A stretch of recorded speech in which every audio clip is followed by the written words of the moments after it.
Hello all, நம்மளோட subscriber ஒருத்தவங்க sweet potato cutlet recipe போடுங்க அப்படின்னு சொல்லியிருந்தாங்க. அவங்களுக்காக தான் இந்த வீடியோ. எப்படி செய்கிறதுன்னு பார்த்துடலாம். ஃபஸ்ட்டு ஸ்வீட் பொட்டேட்டோவை நல்லா வேக வச்சு தோல் வச்சு இந்த மாதிரி ஸ்மாஷ் பண்ணி எடுத்துக்கலாம். இப்போது ஒரு மீடியம் சைஸ் பெரிய வெங்காயத்தை நல்லா சின்ன சின்னதாக கட் பண்ணி ஆட் பண்ணிக்கிறேன். இது கூட ஒரே ஒரு பச்சை மிளகா, கொஞ்சமாக மல்லித்தலை அண்ட் கருவேப்பிலை கட் பண்ணி ஆட் பண்ணியாச்சு. தேவையான அளவு உப்பு, மிளகாத்தூள், கரம் மசாலா, கொஞ்சமாக ஜீரா பவுடர், அது கூடயே வந்துட்டு மஞ்சள் பொடி ஆட் பண்ணியிருக்கேன். உங்களுக்கு ஜீரா பவுடர் இல்லைன்னா டைரெக்டாக ஜீரா கூட ஆட் பண்ணிக்கலாம்.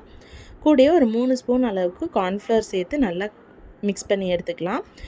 இது நல்லா இப்போ இந்த மாதிரி ஆனதுக்கப்புறமா ஒரு 2 ஸ்பூன் அளவுக்கு கன்சிஸ்டன்சி கரெக்ட் பண்ணுறதுக்காக நம்ம வந்துட்டு அரிசி மாவு ஆட் பண்ணியிருக்கோம். இது நல்லா வெளியில் நமக்கு கிறிஸ்பியாக கொடுக்கும்.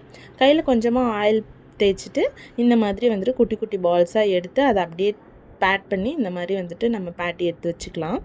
இப்போது கொஞ்சமாக ஆயில் விட்டுட்டு கடாயில் நம்ம வச்சுருந்த இந்த கட்லெட் எல்லாத்தையுமே டீப் ஃப்ரை பண்ணி எடுத்துக்கலாம்.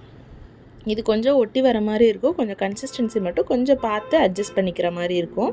அவ்வளோதான். வெளியில் கிறிஸ்பியாக உள்ளே நல்லா சாஃப்டாக இருக்கிற மாதிரி ஸ்வீட் பொட்டேட்டோ கட்லெட் வந்துட்டு ரெடி ஆயிரும். இதை குட்டீஸ் முதற்கொண்டு எல்லாருக்குமே நம்ம கொடுக்கலாம். டேஸ்ட்டு ரொம்ப சூப்பராக இருக்கும்.